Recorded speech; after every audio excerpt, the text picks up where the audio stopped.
un breve resumen de su semblanza para que la sesión se grabe. Estoy a punto de darle a aceptar.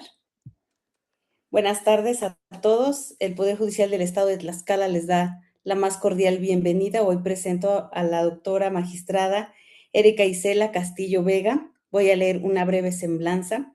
La licenciada es maestra, licenciada, doctora y postdoctora en Derecho, además de múltiples especializaciones en Derecho Procesal, Amparo, Administración de Tribunales, Derechos Humanos y Perspectiva de Género. A lo largo de su trayectoria dentro del Poder Judicial del Estado de México, ha recorrido cada una de las etapas del servicio judicial como notificadora, secretaria judicial y jueza en distintos juzgados civiles y familiares hasta llegar con méritos propios a ocupar por segunda ocasión el cargo de magistrada del Tribunal Superior de Justicia del Estado de México. Es en la primera sala colegiada familiar de Toluca y presidenta de la Sala de Asuntos Indígenas del Poder Judicial del Estado de México. También destaca como docente universitaria, formadora y conferencista, impartiendo ponencias magistrales en temas de cultura de paz, prevención de la violencia, derechos humanos, justicia familiar y perspectiva de género, contribuyendo activamente a la construcción de entornos educativos y sociales en equidad de género y libres de violencia. Le damos la más cordial bienvenida, doctora. Gracias, Ana Laura. Siempre es un placer colaborar con un estado hermano al que le tengo un cariño muy especial, Tlaxcala, donde ya tuve la oportunidad de presentarme allá en el Poder Judicial, ahí en en esa hermosa sede que ustedes tienen, y de dirigirme a magistrados, magistradas, juezas y jueces con este tema tan importante que es el Código Nacional de Procedimientos Civiles y Familiares. ¿Verdad que es muy importante? No obstante, que ya su puesta en vigor, su entrada en vigor, se ha pospuesto para el año 2030. Y eso me da mucho gusto porque nos dará la oportunidad de ir aprendiendo, de ir captando, de irnos acostumbrando a esta nueva forma de hacer justicia a través de procedimientos muy especiales. Fíjense que hoy vamos a hablar de un tema que a mí me gusta mucho y es el tema de salvaguardas en el Código Nacional de Procedimientos Civiles y Familiares. Me gusta mucho este tema porque habla de dignidad humana, habla de la autonomía, de nuestra capacidad jurídica, pero sobre todo habla de la protección efectiva de los derechos. Fíjense que hablar de salvaguardas es uno de los cambios más profundos que ha experimentado el derecho mexicano en últimas décadas. Durante siglos, el sistema jurídico partió de una premisa protectora aparentemente. Y vean que estoy haciendo entrecomillado con los dedos. ¿Por qué? Porque cuando alguna persona enfrentaba una condición especial que limitaba su capacidad de autocuidado, de autogobierno, su capacidad para tomar decisiones, lo que pasaba es que esa voluntad tenía que ser sustituida por una voluntad diferente. En otras palabras, alguien más debía decidir por esta persona. Y pues así surgen figuras como la interdicción. Fíjense, interdicción en latín quiere decir interdere, que es en entredicho. La capacidad de una persona se encuentra en entredicho. Bien, pues estas instituciones, tales como la de la interdicción, se construyen en nuestro sistema jurídico bajo la lógica de que estábamos protegiendo a las personas. Sin embargo, en la práctica nos encontramos que muchas de estas personas terminaban privadas de su autonomía, de su voz, de su capacidad de decidir, de su capacidad de participar. Los estábamos privando de la capacidad de intervenir en la vida jurídica. Dirán, oye, magistrada, pero pues se oye contradictorio si se crea esta institución para proteger la capacidad de las personas, pues obviamente alguien más tenía que tomar decisiones respecto de ella. Pero miren, a mí me gusta mucho ilustrar este tema con el siguiente ejemplo. Cuando estoy a cargo de una persona que se encuentra, vamos a decir, en declaración de estado de interdicción, eso ya está mal dicho y lo subrayo, pero es nada más para ejemplificar. Le voy a decir, hoy hace calor y te vas a poner esta sudadera blanca, esta gorra roja y hoy te vas a poner botas. Así se tenía que hacer, porque estoy protegiéndolo del ecosistema, del clima, de la intemperie, según lo que yo advierto. Y ese era nuestro viejo modelo, en donde la voluntad de las personas era sustituida por la voluntad de un tercero. El modelo de hoy, que es este modelo social, cambia. Y entonces a la persona que está en estado de interdicción, yo le pregunto, oye, hola, ¿tienes calor o tienes frío? ¿Qué te quieres poner? ¿Esta sudadera afelpada o esta chamarra gruesa? ¿Quieres usar gorra? ¿Prefieres usar tenis o prefieres usar botas? Sí, no sé si pueden ustedes establecer la diferencia. Le doy esas opciones que desde mi perspectiva lo protegen del ecosistema y del medio ambiente, pero quien decide al final es él. Y entonces aquí queda tan laxo cuando se sustituye una voluntad y cuando se asiste una voluntad. Voy a dejar aquí este tema y vamos a continuar con esta charla. Hoy el paradigma respecto de las personas que tienen alguna discapacidad es diferente. Ya no podemos preguntar quién puede decidir por esta persona. Hoy tenemos que preguntarle qué apoyos quiere esa persona para decidir por sí misma. Ven cómo el ejemplo que les puse cabe perfectamente en este nuevo paradigma de la asistencia a personas con discapacidad. Bueno, este cambio radical tiene una trascendencia enorme en el ámbito social y jurídico. ¿Por qué? Porque implica reconocer que la discapacidad, la edad avanzada, una condición de salud, una no eliminan la dignidad de las personas, ni la capacidad que tiene para ejercer sus derechos. Salvaguardas nacen precisamente para asegurar que los apoyos que se pueden otorgar a esas personas funcionen como instrumentos de libertad y no como instrumentos de control. Eso es muy trascendente que nosotros lo tengamos perfectamente definido. Bueno, la evolución histórica del modelo de capacidad jurídica. Quiero decirles que en el modelo tradicional, durante décadas predominó el modelo médico asistencial y la discapacidad era vista como una deficiencia individual.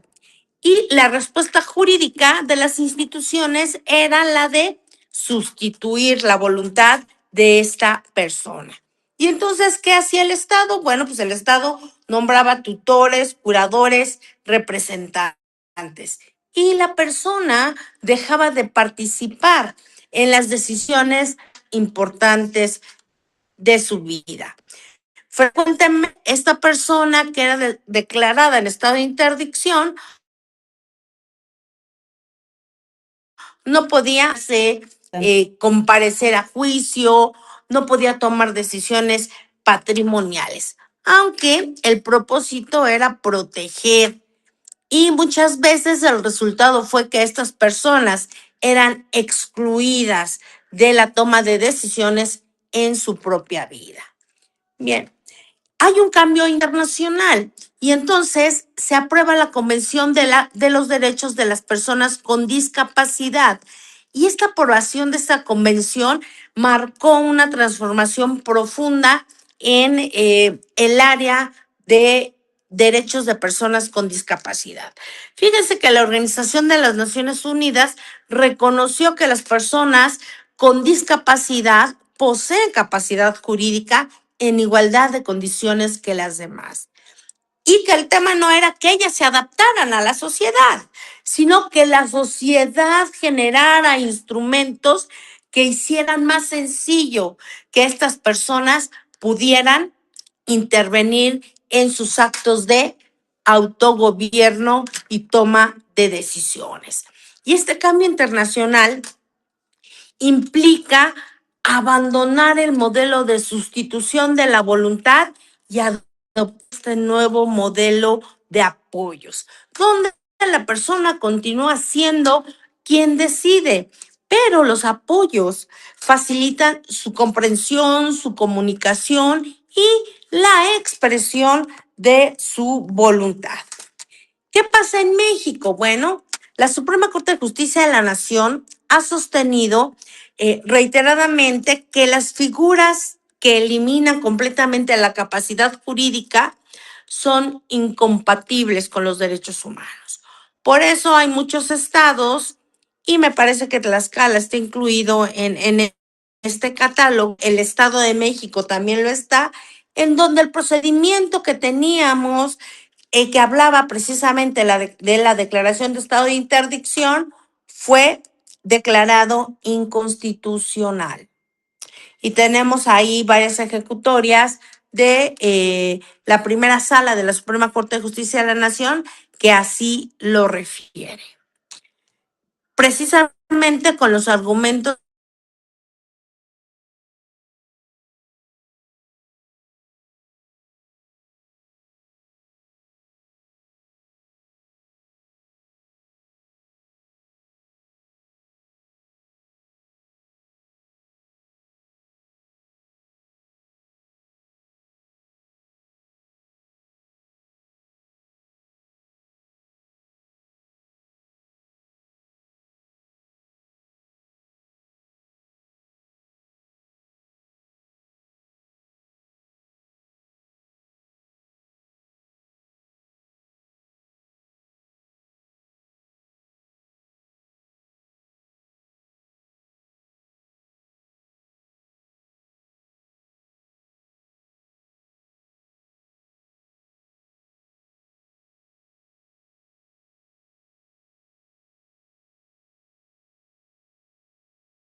Sí, ya se escucha. ya se escucha, me Sí. comentaron que me quedé pasmada, hombre, y yo bien feliz aquí explique y explique. ¿En qué parte nos quedamos? ¿Hasta dónde me escucharon?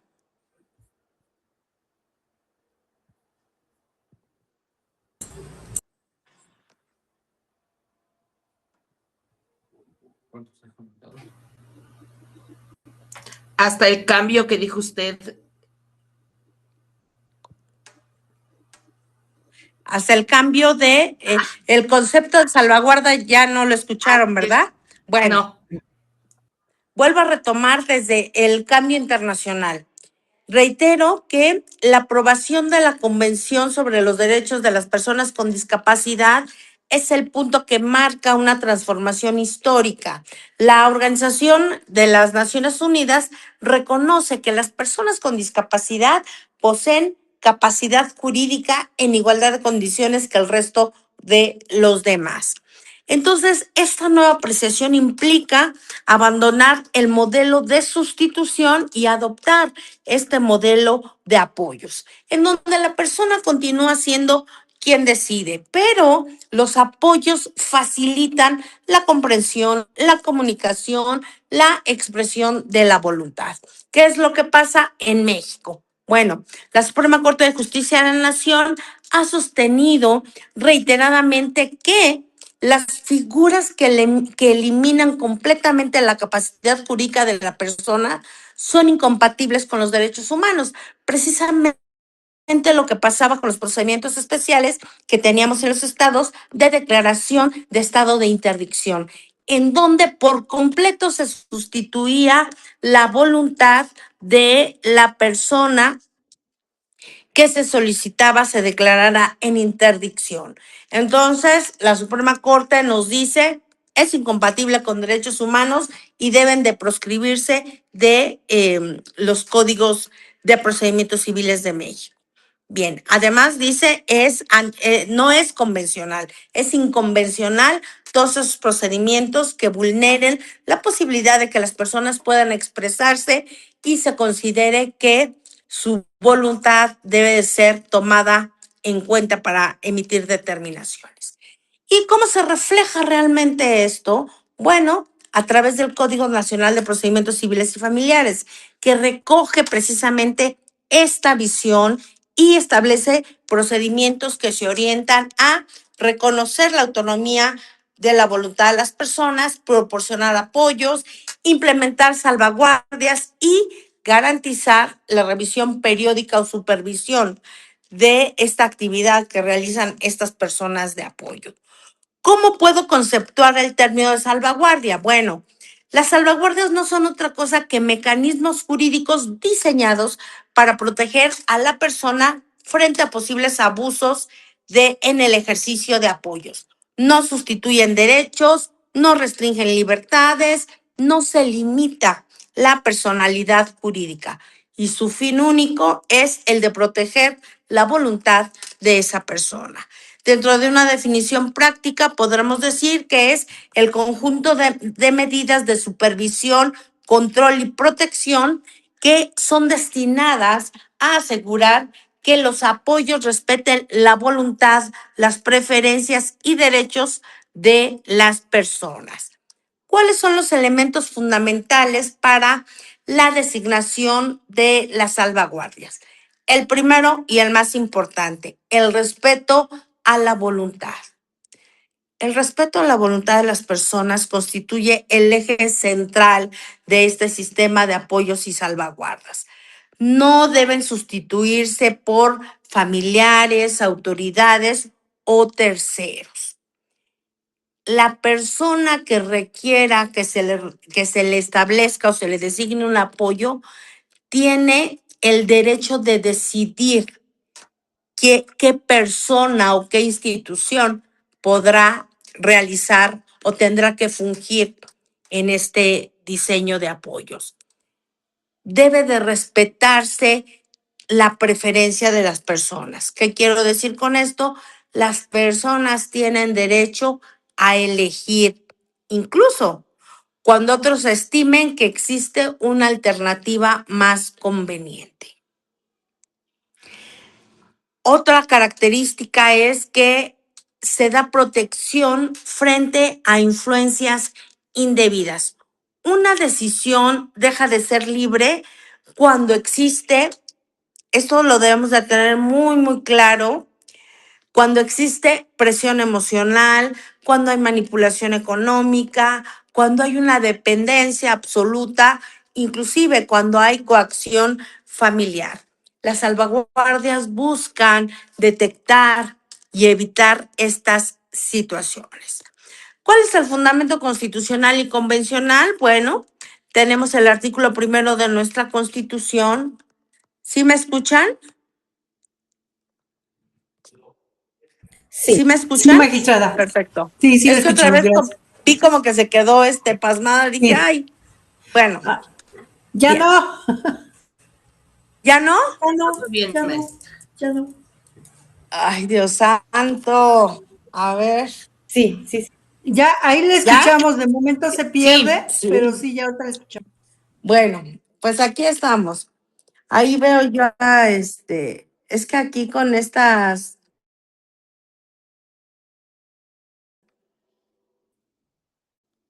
ya vi por qué no se voltea. Y así las veo mejor. A ver.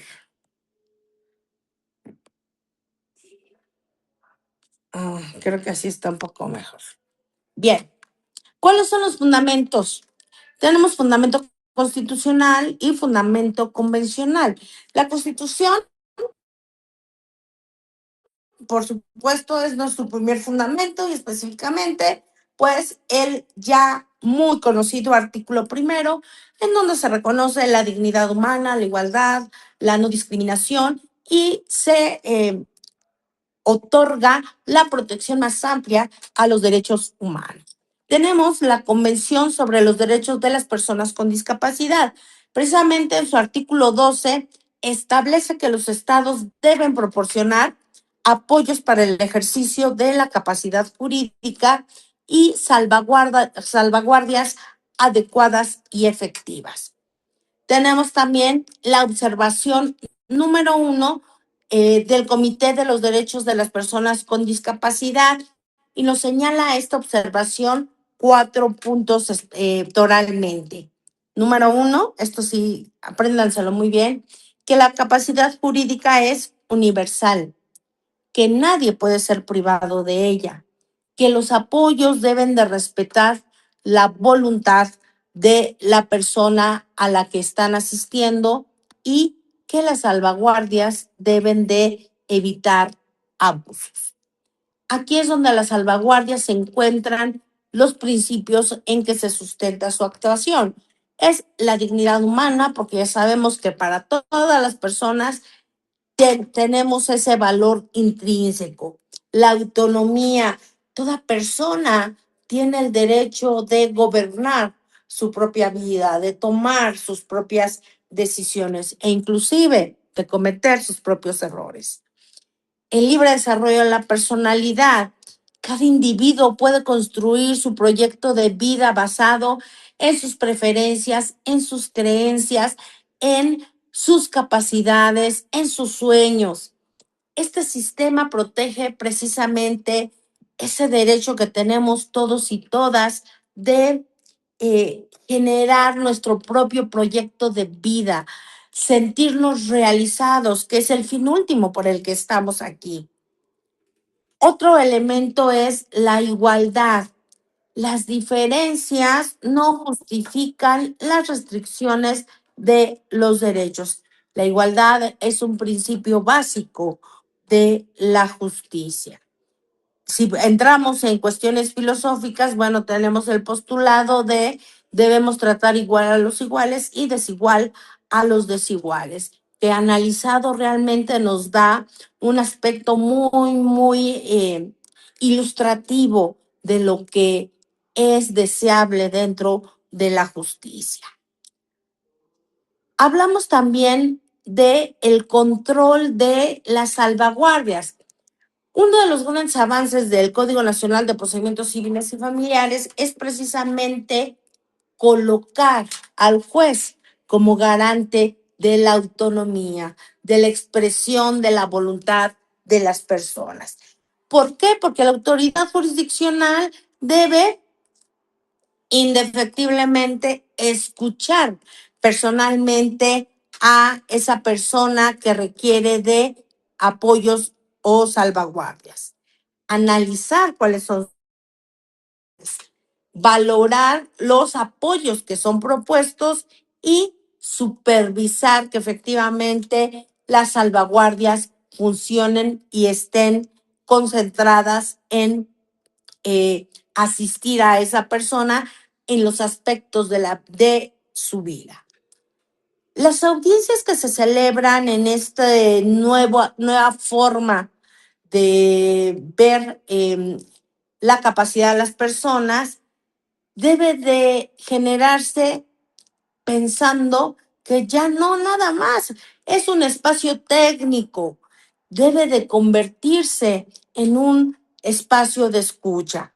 Y bueno, este es el tema de la nueva visión de la justicia, de la transformación de la justicia, de esa justicia formal, rígida, para convertirse en una justicia cálida, que escucha, que no pierde el rigor jurídico, pero que gana sensibilidad.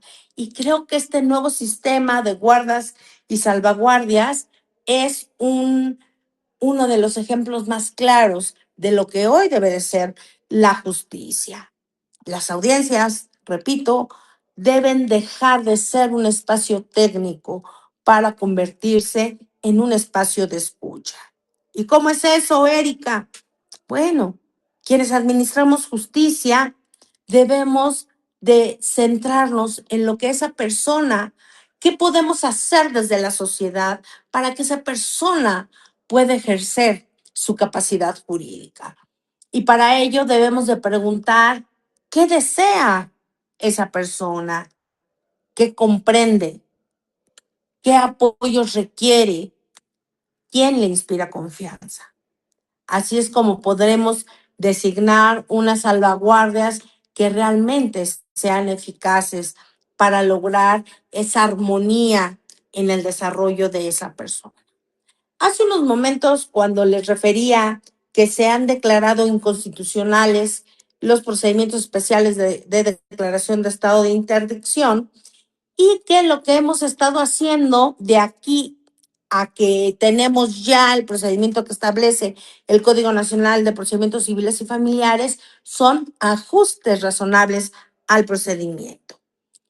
¿Y cómo se hacen esos ajustes? Bueno, introduciendo elementos o sujetos que hagan más comprensible la justicia.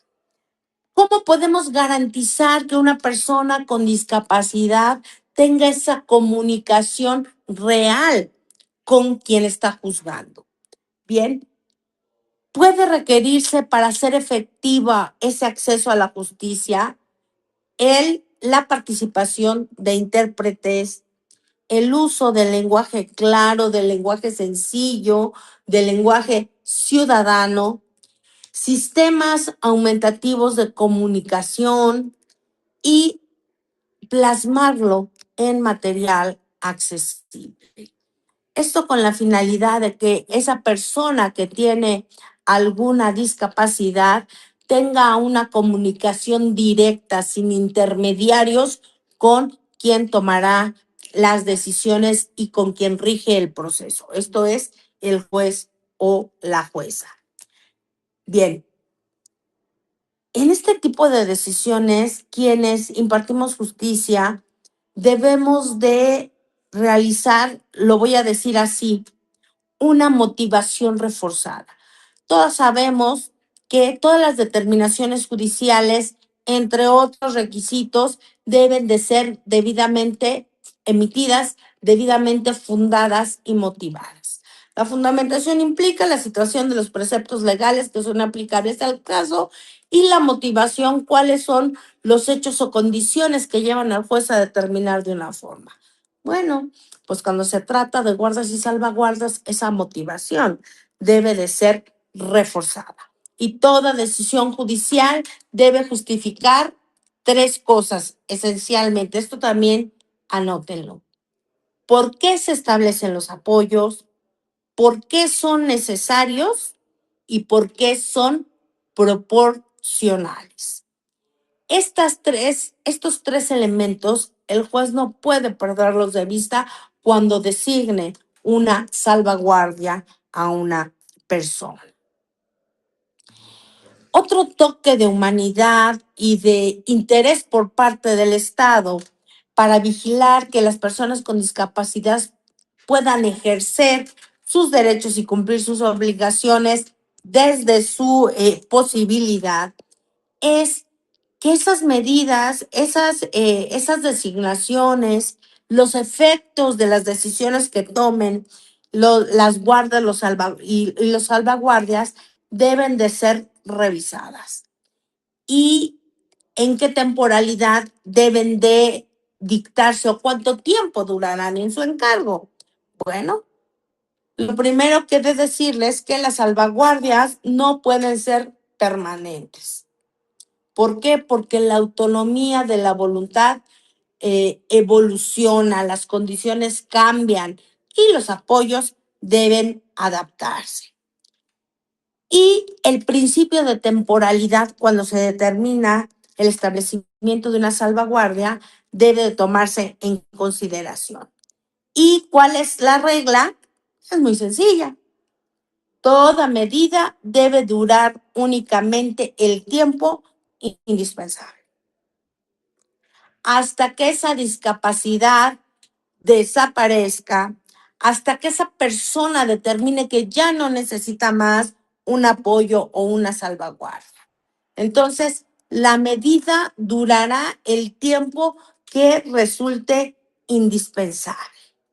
Pero también quienes administramos justicia tenemos el deber constitucional y convencional de revisar periódicamente, de revisar regularmente si el apoyo sigue siendo necesario, si funciona adecuadamente, si se está respetando la voluntad de la persona, si existen riesgos. Y también debemos de saber que estas determinaciones no son rígidas, más bien son flexibles. Ustedes dirán, pero ¿por qué? Y la cosa juzgada y las determinaciones que no pueden revocarse. Sí, es cierto, pero recordemos que con esta nueva visión respecto de que hoy quien se encuentra en el centro de toda determinación judicial es la persona que recibe sus efectos, bueno, estas medidas pueden modificarse, pueden reducirse, pueden ampliarse e incluso pueden concluirse. A eso se refiere el hecho de que las medidas deban ser flexibles. Bien, fíjense, voy a hacer la siguiente reflexión y voy a hablar de una incapacidad legal. La incapacidad legal surge en las personas por ser menores de edad, es decir, cuando alcanzan la edad que los códigos establecen para poder ejercer por sí mismos sus derechos y cumplir sus obligaciones, bueno, dejan de ser sujetos de una protección reforzada. ¿Pero a qué voy? La incapacidad legal es, bueno, cuando las personas cumplan 18 años, ya tendrán capacidad y antes tendrán que ser representados por alguien. ¿Quién representa a las personas que son menor de edad? Vámonos a la regla general. No voy a hablar de conclusión, terminación o pérdida de la patria potestad. Bien. A las personas que son menores de edad, la representación les recae a quien ejerce la patria potestad. La regla general es papá y mamá.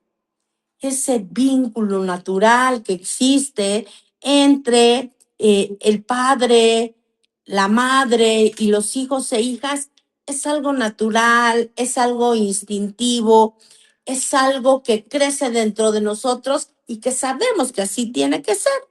Entonces, la ley es un poco más suave en este sentido y confía en la conciencia, en la buena voluntad y en ese vínculo de sangre, por denominarlo de alguna forma.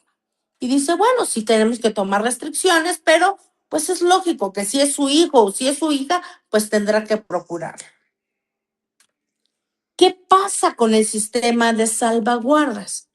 Dice, bueno, es prácticamente darle a una persona la responsabilidad de cuidar y de administrar los bienes de otra persona, que debe de ser cuidada, debe de ser vigilada. Este vínculo que la ley crea en este sistema de guardas y salvaguardas debe de ser estrictamente cuidado, porque es del interés público que este sistema funcione en beneficio de esa persona y, consecuentemente, en beneficio de la sociedad. Y entonces, pone candados en el ejercicio de este sistema de guardas y salvaguardas. Candados que no tiene, por ejemplo, un papá y una mamá respecto de la administración de los bienes de su hijo. Tiene algunos, pero no tantos como se establece en estos casos. Bueno, y estoy hablando de la prevención de abusos y de conflicto de intereses. Respecto de el tema de guardas y salvaguardias, es uno de los temas más sensibles, porque las salvaguardias nacen precisamente, como les he dicho, para prevenir abusos.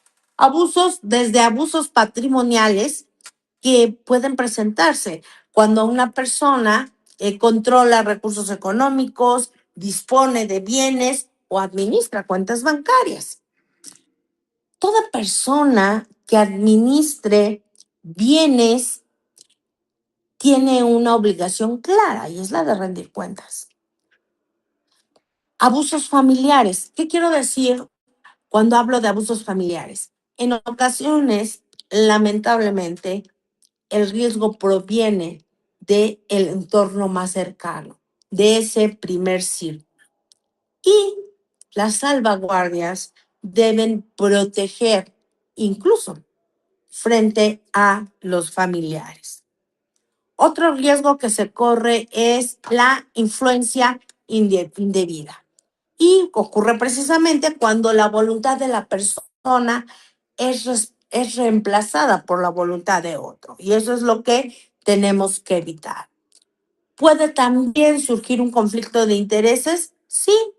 ¿Cuándo? Bueno, cuando quien presta el apoyo obtiene beneficios personales, como que herencias, donaciones, compraventa de bienes, administración patrimonial, entre otros. Y estos son el aspecto álgido de este tema. Pues sí, ya identificamos cuáles son los focos de atención que debemos atender cuando se emita una declaratoria o designación de guardas y salvaguardias. Y juez, ¿qué tienes que hacer? Abogado postulante, ¿qué tienes que pedir?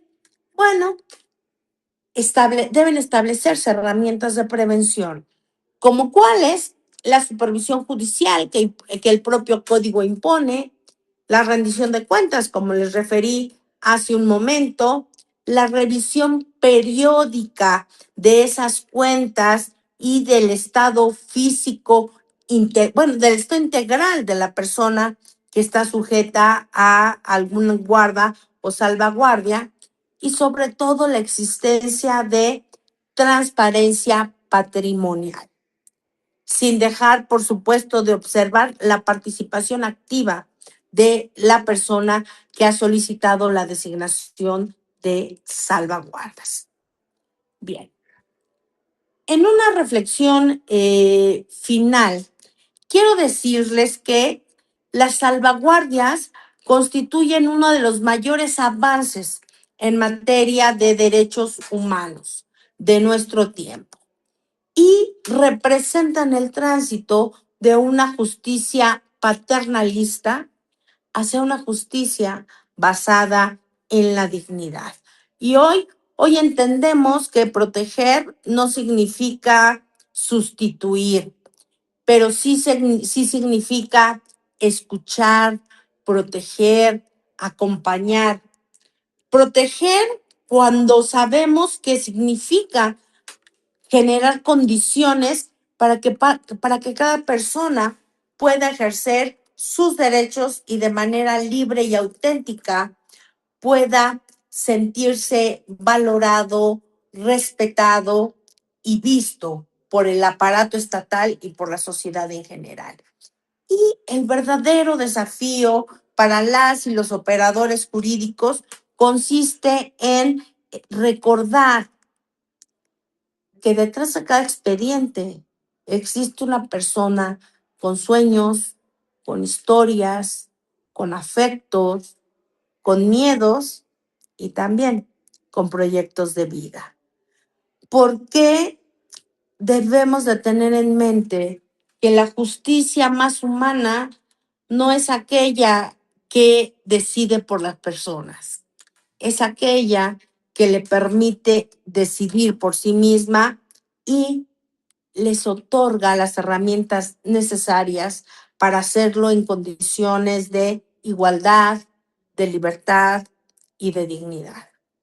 El Código Nacional de Procedimientos Civiles ha transicionado hacia este sistema de asistencia de la voluntad que permite que este fin de la justicia sea cumplido. Debemos de tomar en consideración el extremo respecto de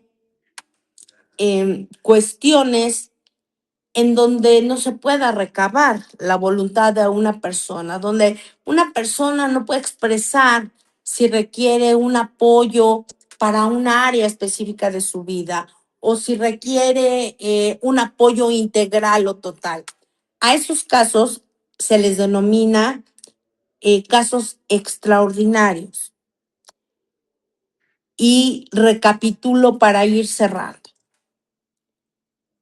Este sistema nuevo de guardas y salvaguardas implica oralmente que el juez o la jueza debe de obtener por cualquier medio permitido por la ley la voluntad o la expresión de la voluntad de esa persona que está solicitando un apoyo o una guarda.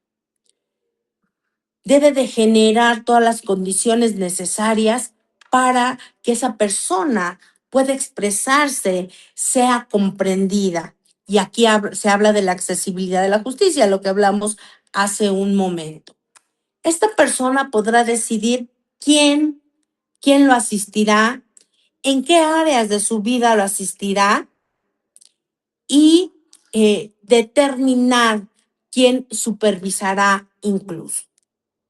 Pero en el caso extremo, que es precisamente este que les digo, de apoyos extraordinarios, eso se da cuando la persona no puede expresar su voluntad por ningún medio, cuando el juez o la jueza no puede recabar esa opinión, esa voluntad, y disculpen que insista con el término de voluntad, pero es lo primordial en esta nueva forma de ver la justicia para personas con discapacidad. ¿Y a qué casos me refiero?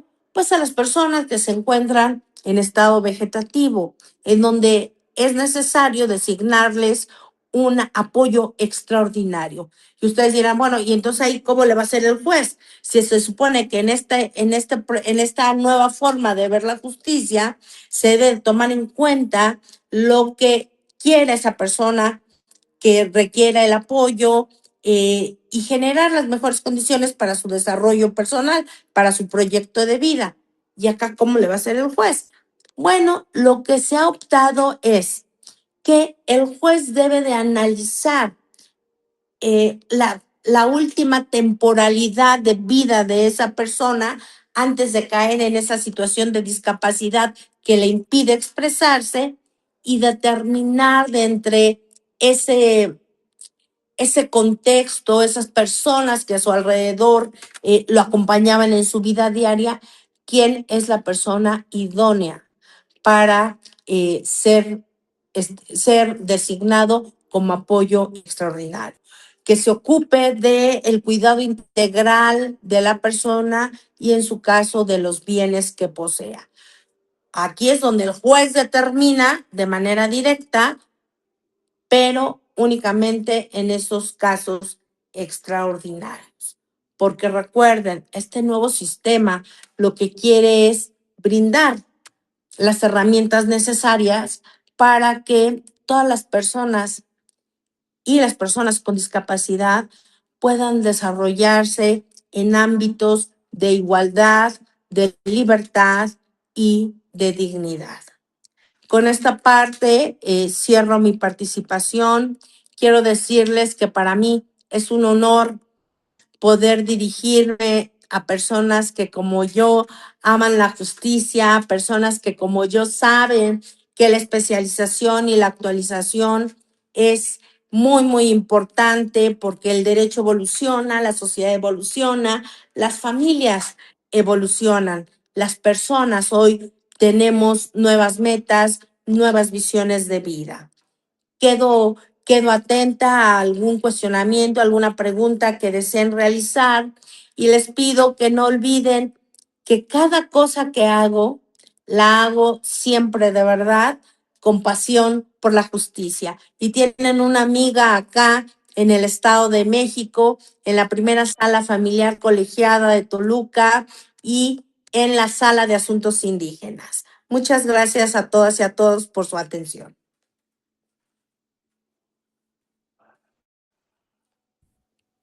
Gracias, doctora. Pues, ¿alguna pregunta?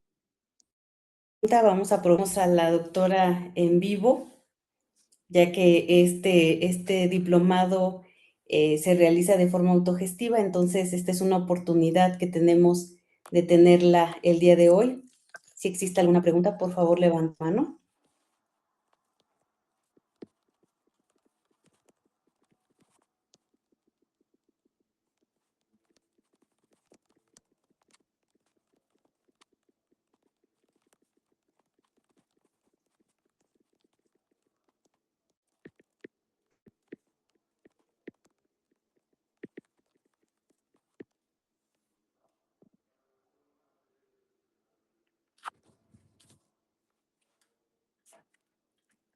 ¿Nadie por ahí?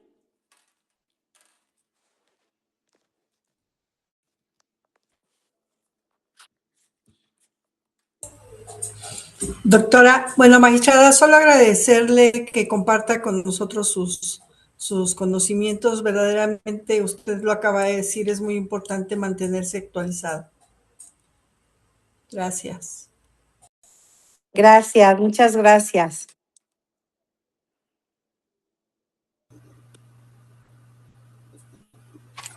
Me pareció excelente la ponencia. Eso se ve que es una persona muy capacitada en el área de lo civil y familiar. Ninguna Gracias. pregunta por el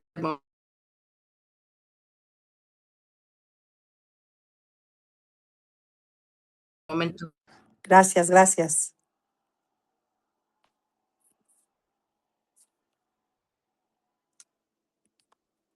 Bueno, si me permiten,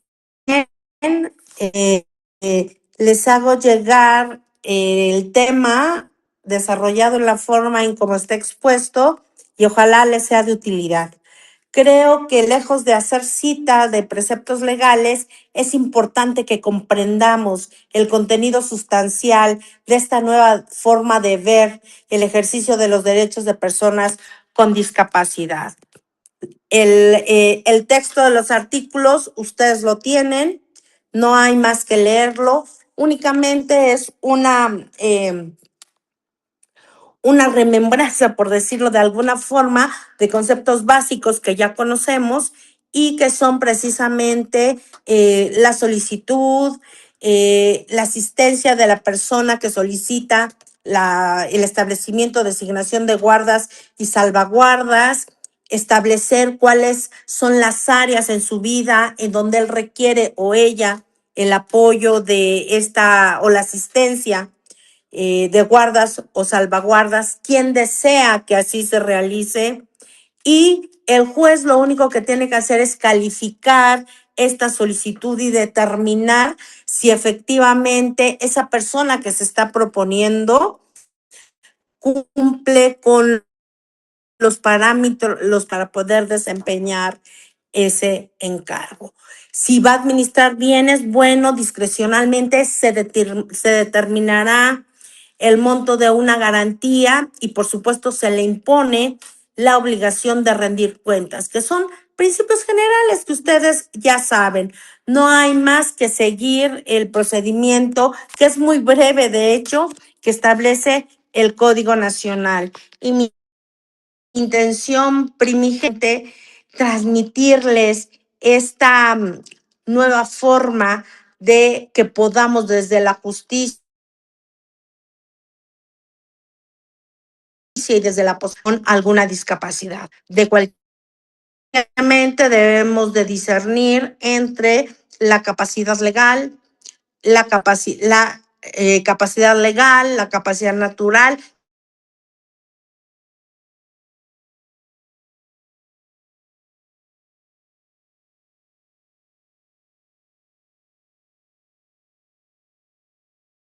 no es nada complicado, pero reitero, lo fundamental para mí era transmitirles que hoy todas las personas tenemos derecho de ser escuchadas, que quienes administramos justicia debemos dejar de lado esa rigidez y esa frialdad con la que usualmente los procedimientos son llevados.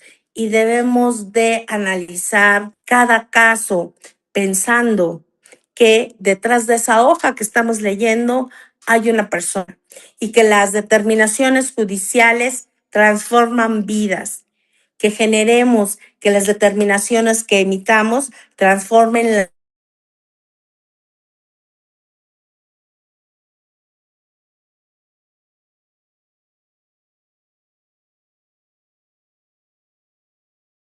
granito de arena para que la sociedad se transforme. Y esto lo hacemos desde la Administración de Justicia, pero también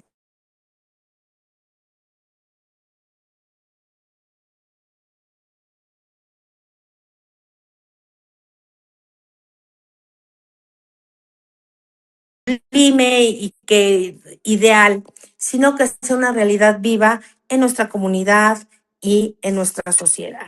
Y bueno, les reitero de nueva cuenta, acá en el Estado de México tienen una aliada, tienen una amiga y espero verles pronto. Gracias. Gracias, doctora. Pues el Poder Judicial del Estado de Tlaxcala otorga el presente reconocimiento a la doctora Erika Isela Castillo Vega, magistrada de la primera Sala Colegiada Familiar de Toluca y presidenta de la Sala de Asuntos Indígenas del Poder Judicial del Estado de México, por haber impartido el tema denominado Ajustes Razonables al Procedimiento en el Diplomado de Código Nacional de Procedimientos Civiles y Familiares, edición 2026. Muchas gracias y agradecer la presencia de todos. Muchas gracias. Hasta pronto. Gracias. Hasta pronto.